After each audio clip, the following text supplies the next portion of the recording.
दिमाग की बत्ती और घर से यदि बाहर निकलोगे तो फोटो पर लग जाएगी धूप और बत्ती। कोरोना सभी दिशाओं से बारात लेकर आ चुका है। लाड़े यानी दूल्हे की बुआ जी बनकर बारात के आगे मत नाचना, फूफा जी बनकर मुंह फुलाकर एक तरफ बैठ जाना। दुआएं प्रार्थनाएं वायरस से भी ज्यादा कई गुना तेजी से फैलती है, इसलिए दिल से परिवार के साथ अरदास प्रेयर कीजिए। सब ठीक रहा तो इस बार 31 दिसंबर को नया वर्ष आने की नहीं बल्कि दुष्ट कोरोना के भागने की पार्टी करेंगे। आज अंतर्राष्ट्रीय नर्स दिवस है। प्यार की मूर्ति का, दिल से सेवा करने का, जन्म मृत्यु को देखने का साहस, दर्द में मुस्कुराने का, दर्द में साथ काम आने का जिसमें जज्बा होता है, और गैरों को भी अपना बनाने का जिसमें साहस होता है। ऐसी नर्सेस को अंतर्राष्ट्रीय दिवस की बहुत बहुत बधाई। दैनिक अवंतिका परिवार, ब्रह्मास्त्र परिवार की ओर से आप सबको नमन। आज की विशेष वॉरियर्स कोरोना युग में यदि कोई है तो वो नर्सेस है। हम अटक से कटक तक और कश्मीर से कन्याकुमारी तक तमाम नर्सों की सेवाओं को प्रणाम करते हैं, उनका अभिनंदन और वंदन करते हैं।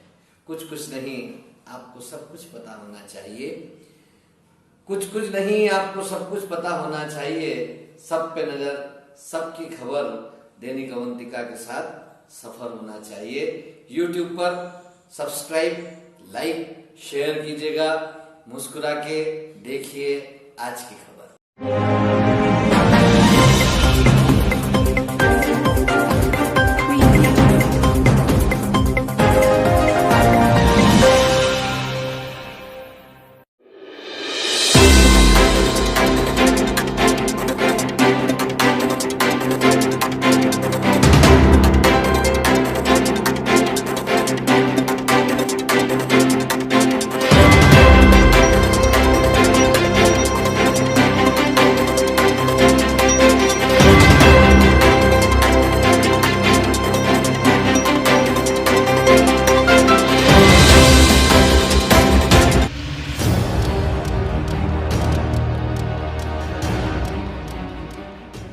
आज यहाँ भोजन बांटने आए आप, क्या कारण है कि यहाँ आना पड़ा?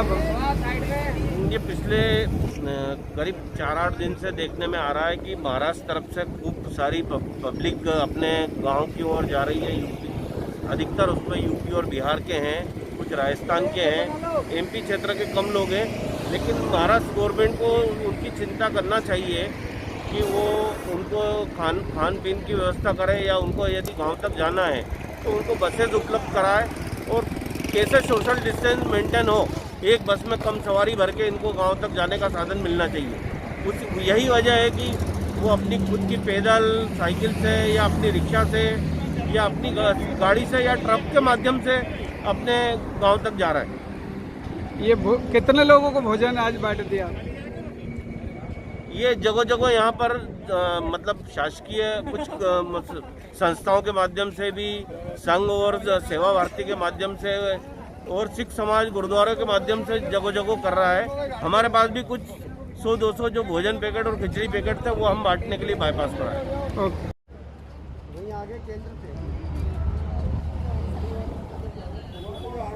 कहाँ से आ रहे हैं आप? हम सर आ रहे हैं पूना से। और पैदल ही चले? हाँ सर, वहाँ से यहाँ तक क्या बोलते हैं नासिक तक पैदल आए सर। अभी जो ये जूते चप्पल वगैरह दे रहे हैं, इससे क्या कहना चाहेंगे इस बारे में? इस बारे में सर मैं बहुत बहुत धन्यवाद बोलना चाहूँगा यहाँ के लोगों को कि कम से कम पब्लिक की इतनी तो मदद हो रही है, जिन महानुभावों के पास नहीं है सारे चीज़ों की व्यवस्था कर रही है। यहाँ क्या क्या व्यवस्थाएं की गई है? ये लोग जो जा रहे हैं, पैदल जा रहे हैं, गाड़ियों में जा रहे हैं, पलायन हो रहा है, क्या क्या व्यवस्थाएं उनके लिए की गई? यहाँ पर जो है सुबह पोहे के नाश्ते से लेकर रात की भोजन तक की व्यवस्था है।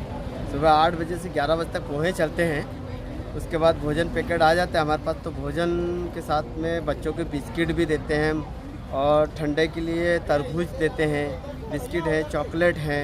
उसके बाद कोई खिचड़ी बना के लाता है, खिचड़ी देते हैं।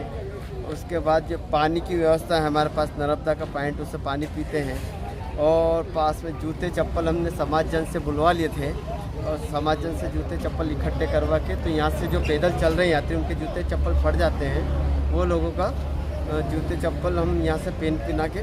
क्या विश्राम के लिए भी जगह रखी है? हाँ, यहाँ पे बगल में टेंट लगा हुआ है ना, उसमें विश्राम भोजन करते हैं, विश्राम भी करते हैं, उनकी मर्जी हो तब तक विश्राम करते हैं। कहाँ के लोग ज़्यादा आ रहे हैं?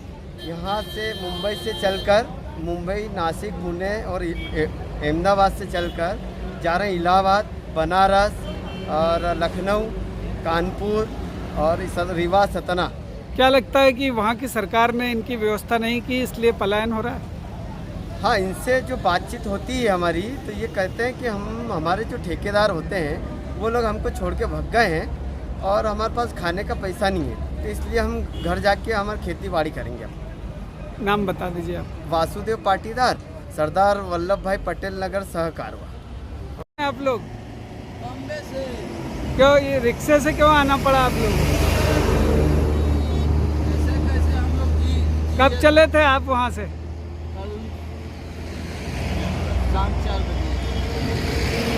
क्यों बम्बई क्यों छोड़ना पड़ रही है आपको?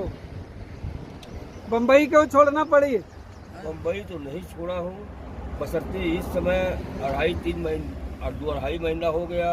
खाएंगे क्या? 16 तारीख को मैं वहाँ पहुँचा, 15 को टिकट था, 16 को पहुँचा। उसके बाद में कितना कर्जा करके मैं घूम न पाया। अब क्या करेंगे वहाँ गांव जाके? गाँव जाके परिवार में रहेंगे, जो परिवार खाएगा उतना खाएंगे। यहाँ तो महंगा भी पड़ रहा था ना, खरीद के कितना कर्जा करेंगे। ये रिक्शे का किराया लगा आपको?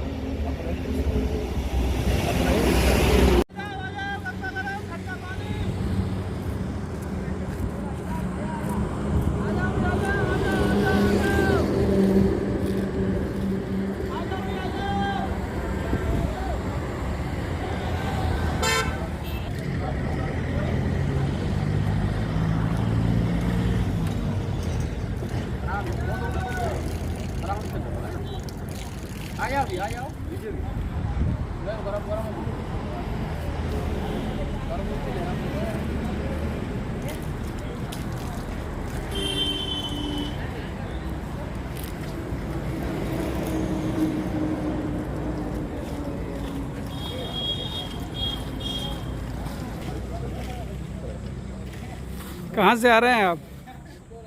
हम मेडिकल से काले से आए। अच्छा, यहीं के।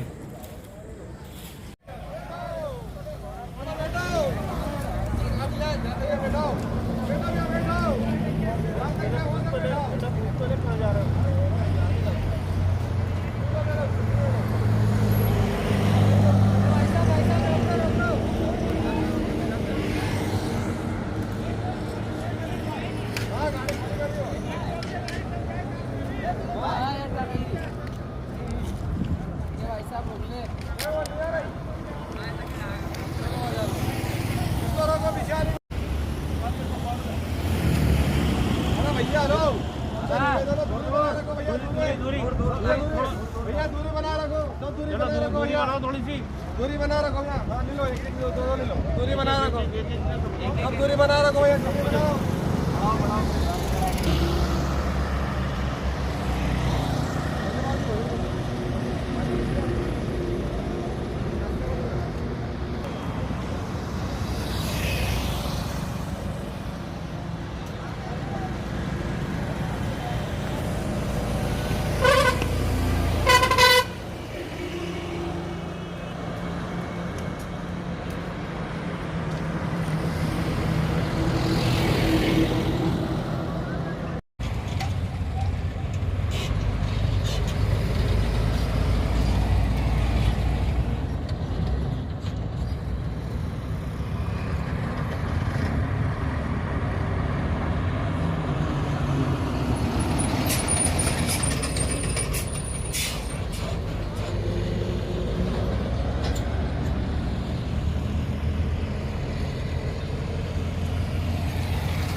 रुकवा देंगे।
क्या कर रहे हैं आप लोग?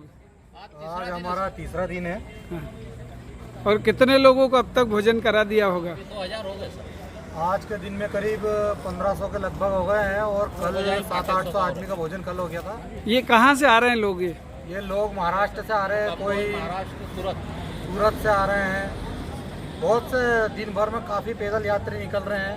जिनको वाहनों की सुविधा नहीं मिली वो अपने पैदल जा रहे हैं और जिनको वाहनों की सुविधा मिली वो ट्रकों पे भी जा रहे हैं, कुछ गाड़ियों में जा रहे हैं पर्सनल, कुछ रिक्शे में जा रहे हैं। ये कैसे आप लोग व्यवस्था जुटा पाए? कैसे किया आप? जो भी लगे आपको लो और ये भी ले जाना और ठंडा पानी भी ले जाना। किसान लोगों ने हमने सोचा कि इतने लोग भूखे जा रहे हैं, अब किसान तो यहाँ सबको खाना खिलाता ही है। हमने सोचा कि चलो ग्रुप से बात करें, सबने खाना खिलाने की बात करें। तो आज पहले दिन 400 आदमी हुए, दूसरे दिन 800 हुए, आज 1500 आदमी का खाना रखा और कल ऐसा सोच रहे हैं कि कुछ ज़्यादा बढ़ा के रखें। क्या गवर्नमेंट ने भी कोई व्यवस्था की है इन लोगों? पानी भी नहीं है गवर्नमेंट पूरे ग्रुप की व्यवस्था है। भूखे को पैसे को पानी जो सेवा अमरनाथ में मिल रही करते हैं भंडारे लगा के, वो सेवा हमें यहाँ मिल रही है। ये हमारा सौभाग्य है कि बाबा की सेवा करने का सौभाग्य यहाँ मिला है।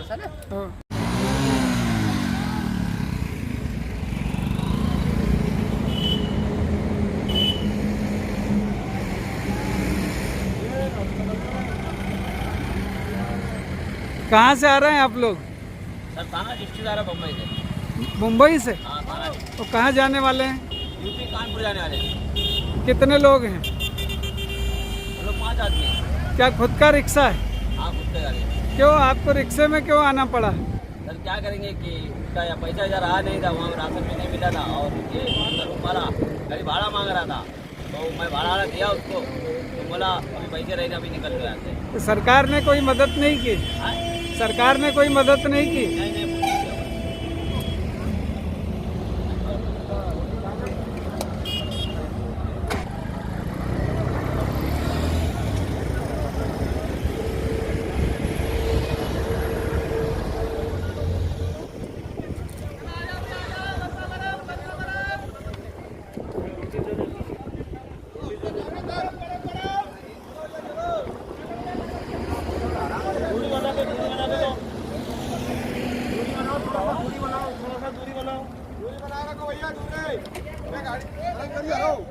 आप ही बोलो दूरी बनाए रखो, दूरी बनाओ थोड़ा सा।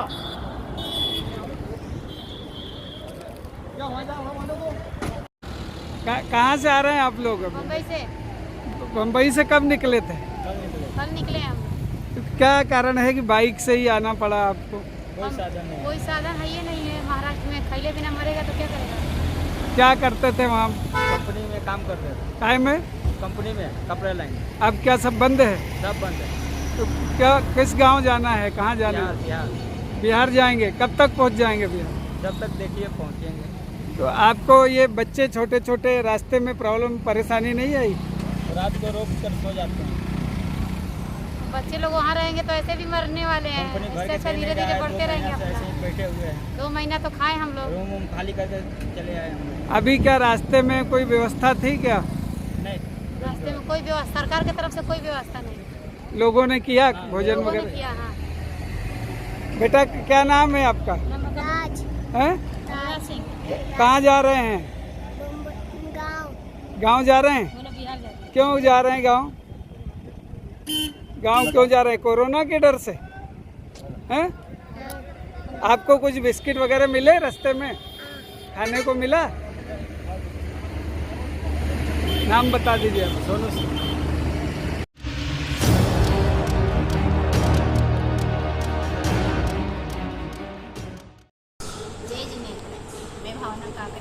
मेरा कोरोना पॉजिटिव निकला और मुझे आरडी गाड़ी में ट्रीटमेंट कराने में बहुत ही टेंशन हो रही थी। लेकिन दोस्तों सच मानिए, जब से मैं आरडी गाड़ी में आई हूँ, यहाँ की जो व्यवस्था है, यहाँ का जो स्टाफ है, यहाँ की जो सफाई है, यहाँ का जो भोजन है एक नंबर है। यहाँ के जो 3-4 बार पोछे लगते हैं, यहाँ पर भोजन भी जो मरीज बोलता है, जो पेशेंट बोलते हैं, उस हिसाब से उनके लिए भोजन भी आ जाता है। और फिर यहाँ के डॉक्टर्स समय समय पर हमारा ट्रीटमेंट कर रहे हैं। उनके चेहरे पर एक भी सर नहीं आता, हमेशा मुस्कुराहट बनी ही रहती है। उनकी इन कर्तव्यनिष्ठता को मैं सलाम करती हूँ, प्रणाम करती हूँ कि वो दिन रात हमारी सेवा में लगे रहते हैं। यहाँ में जो सुधार आया है वाकई काबिल तारीफ है। बहुत ही अच्छी आरडी गाड़ी की सुंदर व्यवस्था बन चुकी है। और मैं उनके सभी जो स्टाफ, पूरा आरडी गाड़ी के जो स्टाफ है, डॉक्टर्स है, नर्सेस है, सफाई कर्मचारी है, भोजन बनाने वाले हैं, जो भी लोग हैं हम लोगों की सेवा कर रहे हैं, उनको मैं सारा प्रणाम करती हूँ। और उनके जीवन में सुख और शांति बनी रहे, यही हमारी कामना है। जय जी। कलेक्टर साहब को बहुत बहुत शुक्रिया। कलेक्टर साहब आपका बहुत बहुत शुक्रिया कि हमारे को रमज़ान में आपने इतनी अच्छी चीज़ें अता फरमाई है। अल्लाह आपको बहुत खुश रखे, तंदुरुस्ती दे, कामयाबी दे और तरक्की पे पहुँचाए आपको। हम दिल से आपके लिए दुआ करते हैं कि अल्लाह आपने हमारे लिए ये सब कुछ अता फरमा दिया रमज़ान के नेक महीने में। अल्लाह रमज़ान के नेक महीने की हम दुआ करते हैं दिल से कि अल्लाह आपको, आपके परिवार को, आपके फैमिली को खुशी अता फरमाए। आमीन आमीन। और वो किताब भी पढ़ रही है, मुझे नाम नहीं पता है। मंसूरा होगा वो। मैं देखता हूँ। बहुत बहुत शुक्रिया, बहुत बहुत शुक्रिया। थैंक यू, धन्यवाद।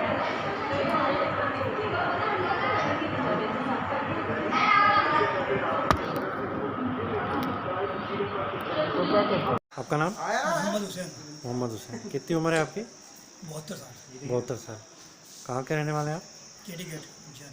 KD gate Ujjain. आप कब आए थे यहाँ पे? जी, कब आए थे? मैं 13 तारीख को आया था वहाँ गाड़ी में। हाँ, यहाँ पे नहीं, यहाँ पर 27 अप्रैल को।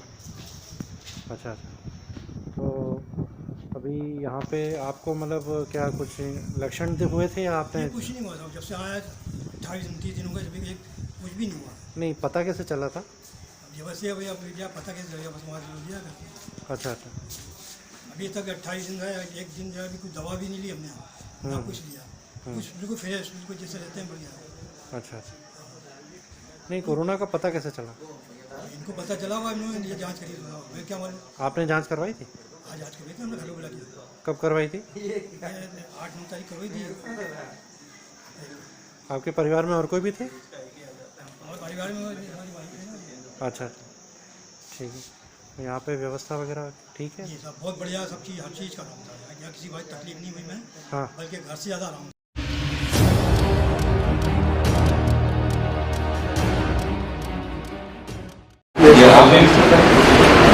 जिस तरीके से ग्रामीण क्षेत्र को हम लगातार धीरे धीरे एक्टिविटीज़ बढ़ाते जा रहे हैं, आपने कहा था शहरी क्षेत्रों में भी हम एक्टिविटीज़ बढ़ाएंगे, क्या कुछ प्रोसेस है सर? देखिए, ग्रामीण क्षेत्र को हम लोग की जो योजना है, अभी वहाँ पर हम लोग ने इंटेंसिव सब जगह सर्वे भी कराया है, सैम्पलिंग भी कई जगह कराई है। और प्राइवेट फेस ये लग रहा है कि वहाँ पर ऐसा कोई अभी समस्या नहीं है, पर हम लोग प्रिकॉशंस भी रख रहे हैं हम लोग पूरा।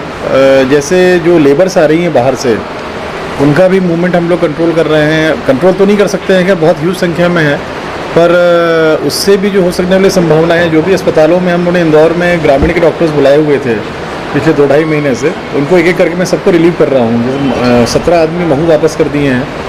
4 डॉक्टर्स और महू के यहाँ पर है, उनको भी मैंने CMHO को बोला है रिलीव करें, यहाँ के डॉक्टर्स से उनको अरेंज करें।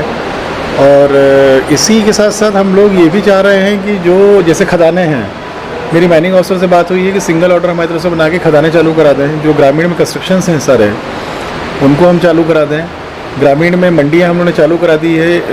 एक महू मंडी बची है, उसके लिए बात कर रहा हूँ कि वो चालू हो जाए। वो उपार्जन सब केंद्रों में चल रहा है हमारा। और थोड़ा हम लोगों ने हल्का सा पब्लिक का मूवमेंट कंट्रोल किया है ग्रामीण क्षेत्रों में, ताकि अगर कहीं कोई ऐसी संभावना हो कोरोना की, किसी में इन्फेक्शंस हो, कोई कैरियर हो, उसकी साइकिल ब्रेक हो जाए उसकी। ग्रेजुअली ग्रामीण को तो लगभग 350 इंडस्ट्रीज़ को हम लोगों ने चालू कर दिया है, वो चालू भी हो गई हैं। और शहर में भी ग्रेजुअली हम लोग इकोनॉमिक एक्टिविटीज़ को बढ़ा रहे हैं। जनता को अलाउ नहीं कर रहे हैं बाहर निकलने के लिए, पर इकोनॉमिक एक्टिविटीज़ में जुड़े हुए जो भी लोग हैं उनको ज़रूर हम लोग कर्फ्यू पास दे रहे हैं। अभी जैसे फूड प्रोसेसिंग एग्रीकल्चर की हमारी करीबन 150 इंडस्ट्रीज़ हम लोग परमिशन आज चली जाएगी उनके पास में। वो लोगों ने सब जिम्मेदारी ली है कि वो जो लेबर्स को अपने फैक्ट्री प्रीमाइसेस में ही रख करके वो पूरा कार्य कराएंगे। काफ़ी सप्ताह है, इस सप्ताह के बाद जो है वो आम जनता के लिए इंदौर में छूट दी जाएगी। इसके बाद भी जो देखिए, अब 17 के बाद इकोनॉमिक एक्टिविटीज़ ग्रेजुअली हम लोग अपडेट करेंगे, कर ही रहे हैं अभी और भी करेंगे। पर जनता को अगर घर से निकलने की बाहर की अनुमति तो नहीं रहेगी। जिनको कर्फ्यू पास रहेंगे, जो इकोनॉमिक एक्टिविटीज़ हम लोग अपडेट करेंगे, उससे जुड़े हुए लोग निकल सकेंगे, जा सकें। वही मिनिमम के लिए, वो उनकी सुरक्षा है कि वो मिनिमम मूवमेंट करें उसके बाद में। क्योंकि ये लॉकडाउन ही इलाज है, इसी वजह से शहर इतना सेटल डाउन हुआ है। नॉर्मलसी में थोड़ा बहुत दिख रहा है इस समय, पर ये आगे ना बढ़े, इसके लिए ये ज़रूरी है कि अभी 17 के बाद लोग घर से ना निकलें, ये आवश्यक है। अभी एकदम से लोग निकलेंगे तो उससे कंट्रोल में फिर चीज़ें जो बची हुई हैं उससे और फेयर अप होने की संभावना रहेगी। इसलिए अभी एकदम से 17 के बाद अगर घरों से बाहर निकलने की बात है तो वो मेरे मत से वो हम लोग अलाउ नहीं करेंगे उसको। क्या मतलब कहाँ जो गवर्नमेंट ऑफ इंडिया का आकलन है या जो स्टेट गवर्नमेंट ने उसने बेड संख्या का बोला है हम लोगों को, उतने बेड संख्या की ऑलरेडी हम लोगों ने एक बेड ऑक्यूमेंटेशन पूरा प्रोग्राम तैयार किया हुआ है हम लोगों ने। और उसको उसके हिसाब से तैयारी हम लोग कर रहे हैं। अभी 1 बजे कमिश्नर साहब की मीटिंग भी है। उसमें हम लोग 80% लोगों को ऑक्सीजन रिक्वायर्ड नहीं रहती है, तो 80% जो संख्या रहेगी हमारी वो CCC में रहेगी। कोविड केयर सेंटर जो हमारे होटल्स और मैरिज गार्डन्स वगैरह हैं, और उसका मैक्सिमम पार्ट रहेगा होम आइसोलेशन में। जो सक्षम लोकेलिटीज़ हैं उनके लोगों को होम आइसोलेशन में रखेंगे, और बाकी जो हमारे बेड विथ ऑक्सीजन चाहिए, जो बेड विथ बाईपैप जिसको नॉन इन्वेसिव वेंटिलेशन बोलते हैं वो चाहिए, या बेड विथ वेंटिलेटर्स चाहिए, उसकी संख्या हम लोगों ने प्लान कर ली है और वो सफिशिएंट संख्या है। पर अब हम लोग फ्यूचर प्लान के लिए MYH का जो 1000 कैपेसिटी का बिस्तर का है अस्पताल, उसको भी कहीं ना कहीं यूज़ करेंगे। और सुपर स्पेशलिटी अस्पताल जो 450 का है, उसको भी हम लोग तैयारी करा रहे हैं। मेडिकल कॉलेज के पीछे बन रहा है वो, कि उसको भी यूज़ करें और टोटली डेडिकेट करें कोविड केयर के लिए उसको। पर हम लोग अब पूरा प्रयास है कि जो स्पाइक जून जुलाई के एक्सपेक्टेड है वो इंदौर में ना आए। जिस तरह से जनता यहाँ सहयोग कर रही है, साइकिल ब्रेक करने में हेल्प कर रही है इस शहर की, उससे उसी से ये स्पाइक अपने इंदौर में बचाया जा सकता है आगे। जारी किया है कि जो पॉपुलेशन के हिसाब से हमको बेड की व्यवस्था करके रखनी है। 10,000 बेड इंदौर में करने की तैयारी करना, क्या उसको लेकर हम प्रयास करेंगे? गवर्नमेंट ऑफ इंडिया का स्पेकुलेशन है कि जून जुलाई में फिर से एक बार कोरोना का स्पाइक आएगा यहाँ पर पूरे इंडिया में। इंदौर में जो जनता ने सहयोग दिया है लॉकडाउन में, जो स्थिति यहाँ फरवरी में स्प्रेड होना शुरू हो गया था, मार्च में ब्लो अप किया है इंदौर में। और आपने देखा होगा कि 25 मार्च के बाद से ही बहुत गंभीर हालत पेशेंट्स निकलना शुरू हो गए थे। 29, 30 और 10 अप्रैल 15 अप्रैल तक चला है, जो सबसे टफ पीरियड था हम लोगों के लिए यहाँ पर। एक स्पाइक और आएगा, उसको हम लोग इसीलिए जितने भी केसेस अभी आप लोग देख रहे हैं जो पॉजिटिव आ रहे हैं, वो ऑलरेडी आइडेंटिफाइड लोकेशन से हम लोगों की, और हम लोग वहाँ पे इंटेंसिव सर्वे सैम्पलिंग करा रहे हैं। जैसे हेमू नगर हो गया, कमला नगर, बल्हारगंज थाना क्षेत्र हो गया, MIG थाना क्षेत्र हो गया, कुछ पोर्शन परदेसीपुरा थाना क्षेत्र का है, माडिक बाग है, जूनी इंदौर थाने के कुछ क्षेत्र हैं कुछ। इन क्षेत्रों में हम लोग विशेष ध्यान दे रहे हैं, आइडेंटिफाई कर रहे हैं। एक सर्वे और हमारी कॉन्टैक्ट ट्रेसिंग की डेडिकेटेड टीम्स लगी हुई हैं। सर्वे वाली टीम को हेड कर रहे हैं रोहन सक्सेना जी, जो CO जिला पंचायत हैं, कंट्रोल रूम में ही रहते हैं, फील्ड में जाते हैं, पूरा हमने उसी में लगा रखा है उनको। जो कॉन्टैक्ट ट्रेसिंग की टीम है वो हमारे चैतन्य जो एडिशनल कमिश्नर नगर निगम है वो पूरा हेड कर रहे हैं, और PSM डिपार्टमेंट के HOD डॉक्टर साकल्य वो हेड कर रहे हैं मेडिकल कॉलेज के। ये दोनों कंट्रोल रूम हम लोग के मेडिकल कॉलेज GSITS में बने हुए हैं। और वहीं पे हम लोगों ने होम आइसोलेशन जो लोगों को रखना है उसका ऐप भी बना दिया है, वो कंट्रोल रूम भी चल रहा है, उसको भी रोहन सक्सेना मॉनिटर कर रहे हैं। तो हम लोग कंट्रोल रूम के माध्यम से, चूँकि सारा काम ऐप पे हो रहा है हम लोगों का, तो फील्ड की परिस्थिति पूरी रिफ्लेक्ट होती है कंट्रोल रूम में, तो उसके माध्यम से प्लानिंग करके जो एरिया में स्पाइक आ रहा है, कुछ फुलझड़ियाँ टाइप की निकल रही हैं इसकी, उन एरिया में संभावना हमेशा रहती है कि और भी पेशेंट्स होंगे। उस एरिया की इंटेंसिव सर्वे सैम्पलिंग करा रहे हैं ताकि वहाँ पर जो भी संभावित पेशेंट्स हों वो आइडेंटिफाई कर सकें हम लोग। और उसी केसेस अब आ रहे हैं। अभी आपको 4-5 दिन 7 दिन तक ये केसेस दिखेंगे आते हुए, कभी 50 केस, कभी 70 केस, कभी 100 केस। पर नेगेटिव संख्या बहुत बढ़ गई है हमारी। ये अपने लिए अच्छी बात है कि जो 30-35% पॉजिटिव सैंपल करते थे, 100 में से 30-35% पॉजिटिव आते थे, वो संख्या कम होकर 10 के अंदर आ गई है अब उसी का प्रयास है कि जितनी ज़्यादा हम लोग अभी इनिशियल स्टेजेस में पेशेंट्स को निकाल सकें, उससे थोड़ा कॉलोनी में सतर्कता भी आती है। सर बेड हमारे पास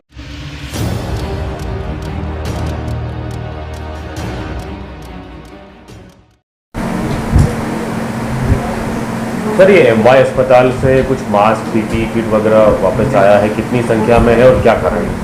अभी स्टोर कीपर से जानकारी प्राप्त हुई कि लगभग 1000 मास्क उन्होंने वापस किए हैं और बल्कि उन्होंने 2000 हमसे और मांगे हैं। शायद क्वालिटी को लेकर कुछ बात आई थी और 2000 जो उन्होंने वापस मांगे उनको देने के लिए मैंने अभी स्टोर कीपर से बात कर ली है और जैसे ही वो हमारे पास आते हैं उनको देंगे। ये वापस जो आए हैं सर, ये क्या कारण बताया उन्होंने और कोई स्टोर ये देखने के बाद ही पता चलेगा कि उन्होंने क्या वजह क्या है, क्यों किस लिए वापस किए हैं। स्टोर कीपर को बोला है कि वो जो उन्होंने वापस किए हैं वो मुझे लाके दिखा दे और क्यों, वो क्या वजह है, स्टोर प्रभारी उसकी जांच करेंगे क्यों वापस किए। ये प्रभारी सर, जो स्टोर प्रभारी है कौन है और इन्हें हटाया गया है? स्टोर प्रभारी अभी डॉक्टर माधव हरसानी थे और उनकी जगह पर अभी डॉक्टर वीरेंद्र राजगीर को नया स्टोर प्रभारी बनाया गया है। इन्हें सर हटाने का कोई कारण? इसी सब जो खरीदी है इन सब को लेकर, क्वालिटी को लेकर जो अनियमितताएं पाई गई थी या अनियमितताओं की संभावनाएं पाई गई थी, इनको देखते हुए कुछ जो जांच चल रही है तब तक के लिए इनको हटाकर इनकी जगह पे डॉक्टर वीरेंद्र राजगीर को मौका दिया गया। सर कोई मतलब मास्क के अलावा, पीपी किट के अलावा और भी कोई चीज़ें जो है जिसमें गड़बड़ी है?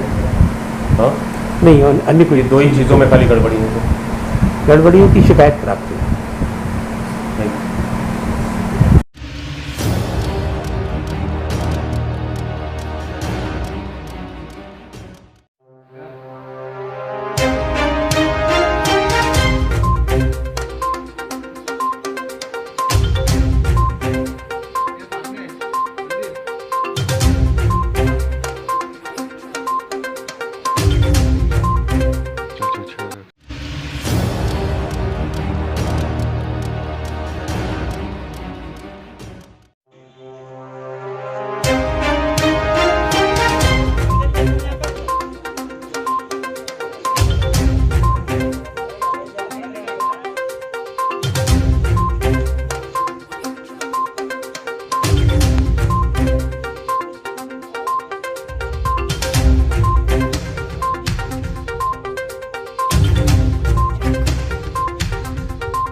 मेरा नाम है नितिन गौसर।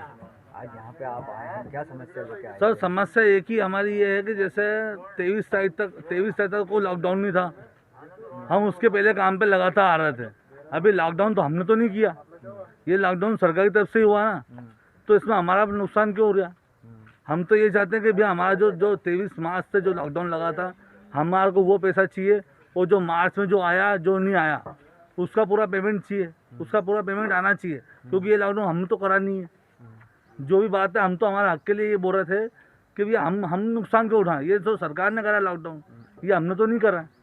कहने मतलब ये है कि जो नहीं आया, जो हमको ये कहा गया था कि भैया जो नहीं आएगा उसको भी पगार मिलेगी, जो नहीं आएगा जो आएगा उसको भी पगार मिलेगी। अब ये ऐसा कह रहे हैं कि जो जितने दिन आया था उतने दिन काम, जो जितने दिन आया था उतने दिन का पेमेंट दिया जाएगा। अब मान लो मैं 7 दिन आया तो मुझे 7 दिन का पेमेंट मिल गया, कोई 1 दिन आया तो उसको 1 दिन का पेमेंट मिल गया, तो ऐसा हमारा घर परिवार चल जाएगा क्या? मोदी जी ने साफ बोला था कि भैया जो काम पे नहीं आएगा उसको ना तो निकाला जाएगा और ना ही आपको काम पे से निकाला जाएगा, ना आपको पेमेंट पूरी दी जाएगी। तो अभी हमारा समझ जागती क्यों हो रही है? हम तो ये मोदी जी से ये सवाल करते हैं और हम ये हाथ जोड़ के निवेदन करते हैं कि हमारा जो भी है समस्या हमारी सिर्फ पेमेंट की है वो हमारी पूरी हो, बस उसके अलावा मुझे कुछ नहीं कहना। तो क्या समस्या है? क्या समस्या यही हमारी पगार नहीं आ रही, हमारा वो 2 महीने होगा हमारा पगार नहीं आई। अब बताओ 200-250 में घर चल जाएगा क्या? किराए के मकान में रहने वाले लोग हैं हम, क्या तो मकान मालिक को देंगे क्या हमारा घर परिवार चलाएंगे?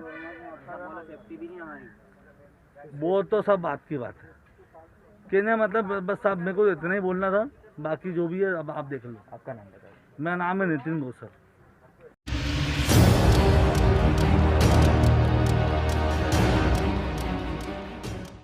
कल रात तक जो 244 हमारी जांचें की रिपोर्ट आई थी, उसमें से 963 नेगेटिव आई थी और 81 पॉजिटिव आई थी। उसके बाद से हमारी 2016 पॉजिटिव मरीज हो गए हैं। कुल मिला के हम अभी तक 926 लोगों को हम डिस्चार्ज कर चुके हैं और डिस्चार्ज का हमारा रेशियो जो निरंतर बढ़ता जा रहा है और हमारे डिस्चार्ज का यानी कि रिकवरी रेट 48% पर पहुँच चुकी है, जो कि देश में सर्वाधिक में से एक है। सबसे अच्छी बात यही है कि और भी कई लोग हैं हमारे जो भी दूसरी रिपोर्ट नेगेटिव आने पे डिस्चार्ज का इंतज़ार कर रहे हैं। डिस्चार्ज की एक नई पॉलिसी भी अभी शीघ्र ही लागू हो जाएगी, जिसमें हमें अब 10 दिन के बाद हम उनको डिस्चार्ज कर सकेंगे, जिनमें 3 दिन से बुखार का कोई भी लक्षण नहीं रहेगा और उनके अंतिम लक्षण को 10 दिन हो चुके होंगे। तो अब हमारे डिस्चार्ज की जल्दी भी कर पाएंगे और मरीज शीघ्र ही घर भी जा पाएंगे। देखिए, अभी हमने अपने सर्वे का क्षेत्र बढ़ाते जा रहे हैं, इसलिए निश्चित तौर पे कुछ क्षेत्र हमें नए मिल रहे हैं और वो कोई बहुत बड़ी चुनौती की बात नहीं है, क्योंकि पूरे शहर का हमने सर्वे करने का प्लान किया हुआ है।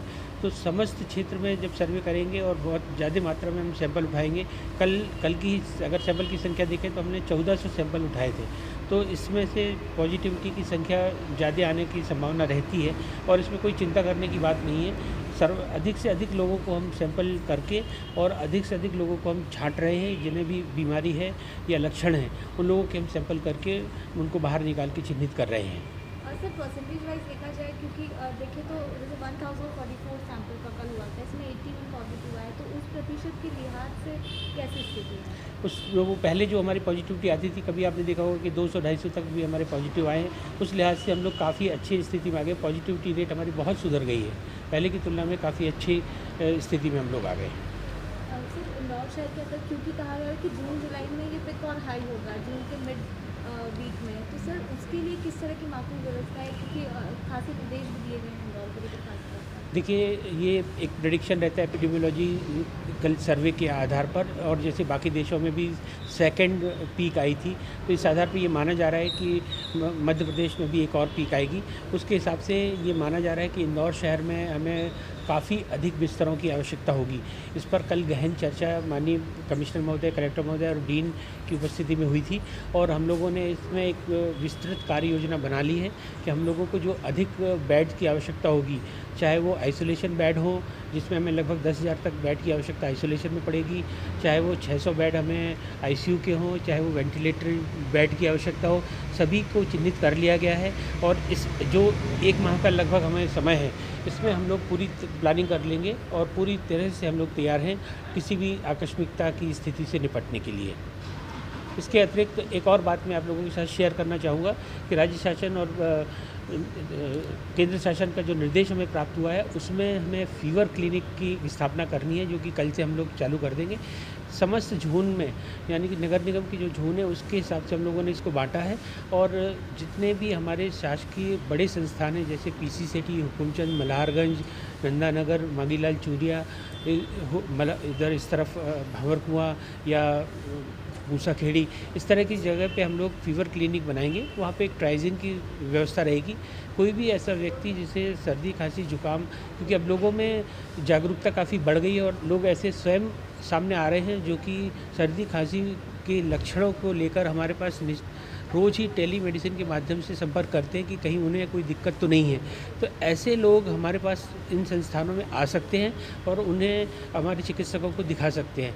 आवश्यकता पड़ने पर उनकी सैंपलिंग भी की जाएगी और यदि सैंपल में वो पॉजिटिव पाते हैं, यदि उनको लक्षण पाए जाते हैं, तो उनको होम आइसोलेशन और आवश्यकता पड़ने पर उनको क्वारंटाइन भी किया जाएगा। सर, इसके लिए किस सेंटर्स करीब 10 सेंटर्स हम लोगों ने बनाए हैं, जिनमें चिकित्सकों की भी पोस्टिंग रहेगी और 4 हमारी सैंपल टीम रहेंगी, जो कि चारों हमारे जो मेडिकल के जोन हैं उन पे रहेंगी और आवश्यकता पड़ने पर वो मूवमेंट करके वहाँ पर जाकर उन जोन में जाकर सैंपल भी करेंगी। इसके अतिरिक्त एक और हम लोग टीकाकरण जो कि विगत 2 महीनों से बाधित था, वो भी शीघ्र ही प्रारंभ करने जा रहे हैं और संभवतः कल से वो प्रारंभ हो जाएगा। टीकाकरण भी का जो निर्देश आया था राष्ट्रीय स्तर पर, वो ये था कि कंटेनमेंट एरिया में सिर्फ संस्थागत एरिया में भले करना था हमें, बाकी आउटरीच एरिया में हम नहीं करेंगे। तो हम जितना भी हमारा इंदौर शहर में बड़े संस्थान हैं, चाहे वो पीसी सेठी हो, चाहे वो हुकुमचंद हो, मल्हारगंज हो, बाणगंगा हो, ऐसे समस्त स्थानों पर हम टीकाकरण शुरुआत कर रहे हैं। और जहाँ पर हमारे कंटेनमेंट जोन नहीं है, वहाँ पर हम कुछ स्थानों पर आंगनवाड़ी या स्कूल ऐसे स्थान चुनकर वहाँ पर हम प्रारंभ करने वाले हैं, जहाँ पर आउटरीच सेशन भी लगाएंगे।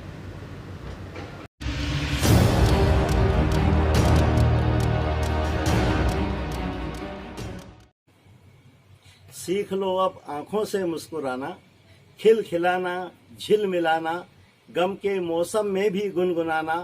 होठों की मुस्कान तो मास्क की बलि चढ़ गई, होठों की मुस्कान तो मास्क की बलि चढ़ गई। सीख लो अब आंखों से मुस्कुराना, सड़क पर टहलना मना है, घर से निकलना मना है। गुल तो अब भी खिलते हैं, पर गुलशन में जाना मना है। पर किसी ने रोका नहीं है दिल में गुल खिलाना। होठों की मुस्कान तो मास्क की बलि चढ़ गई, सीख लो अब आंखों से मुस्कुराना। किसी को तड़पा रहा है, किसी को तरसा रहा है, किसी को तड़पा रहा है, किसी को तरसा रहा है। माना कि सारे जहां में कोरोना कहर बरपा रहा है, माना कि सारे जहां में कोरोना कहर बरपा रहा है। पर किसने रोका है दिल में गुल खिलाना।